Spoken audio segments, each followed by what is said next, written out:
وعلیکم ورحمۃ اللہ وبرکاتہ۔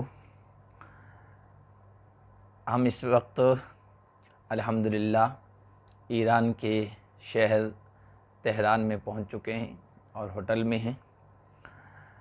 بہت سارے ساتھی یہ پوچھ رہے ہیں، کمنٹ بھی کیا کہ کس مقصد سے یہ سفر ہے۔ اصل التقریب بین المذاہب الاسلامیہ، اسلامی مسالک اور اسلامی مذاہب جو ہیں، مختلف جو فرقے ہیں اور مکاتب فکر ہیں، تو ان کے درمیان قربت پیدا کرنے کے لیے، ان کے نزدیک لانے کے لیے، تاکہ بہت سارے شبہات دور ہو اور ایک دوسرے کے قریب آئیں، نفرتیں ختم ہو، اس مقصد سے یہ لوگ پوری دنیا سے بلاتے رہتے ہیں، خاص طور پر ہندوستان سے، اور مختلف علماء یہاں تشریف لاتے رہتے ہیں۔ اگر آپ حضرات ہمارے جو بڑے علماء ہیں ان کے سفر نامے پڑھیں تو اس میں یہاں کا سفر بھی ملتا ہے، اور وحدت اسلامیہ کے عنوان سے، یعنی تمام مسالک میں وحدت، اتحاد پیدا کرنے کے لیے اس طرح کے پروگرام کرائے جاتے ہیں۔ پھر یہ کہ یہاں جو تاریخی جگہیں ہیں اور زیارت گاہیں ہیں ان کی بھی زیارت کرواتے ہیں۔ تو اس وقت ہم تھوڑی دیر آرام کر کے اٹھے ہیں، اور پھر اس کے بعد آج ظہر بعد ایک خاص پروگرام ہے، اور شام کو شہر کا ایک خاص، اس ایران کا ایک خاص شہر ہے مشہد۔ تو مشہد جانا ہوگا، اور رات کو جائیں گے 9 بجے غالباً، بائی ایئر جائیں گے، ہوائی جہاز کے ذریعے سے، اور وہاں جو زیارت گاہیں ہیں اور چیزیں ہیں وہ دیکھیں گے۔ ایران کے بارے میں علماء تو جانتے ہیں، لیکن ہمارے دیکھنے والے مختلف لوگ ہیں کہ ایران تاریخ کے اعتبار سے، ثقافت، تہذیب، کلچر کے اعتبار سے بہت پرانا علاقہ ہے اور خطہ ہے۔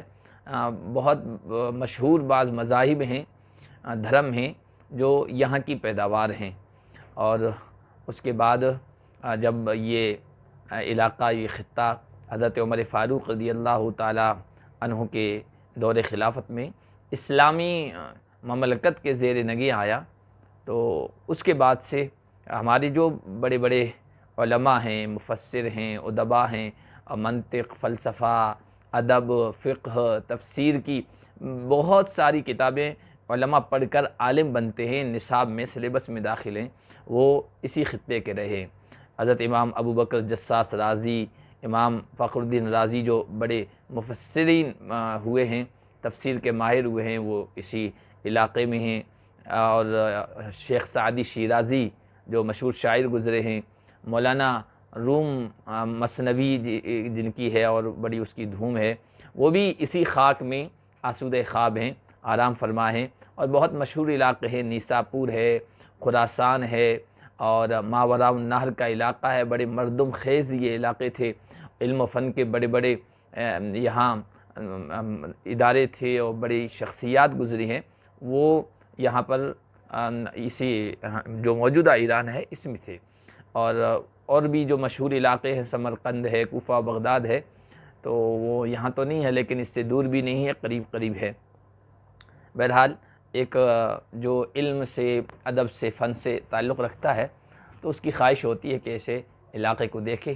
اللہ تعالیٰ نے موقع نصیب فرمایا۔ اب چونکہ آگے ہم یہاں کے جو میزبان ہیں ان کے ماتحت ہیں، وہ کہاں کہاں لے جاتے ہیں اور وقت میں کتنی گنجائش ہوتی ہے، تو وہ اس اعتبار سے اپنا پورا نظام سیٹ کریں گے۔ ہم انشاءاللہ آپ کو دکھاتے رہیں گے، آپ ویڈیو دیکھیں مکمل اور اس کو آگے شیئر بھی کریں۔ السلام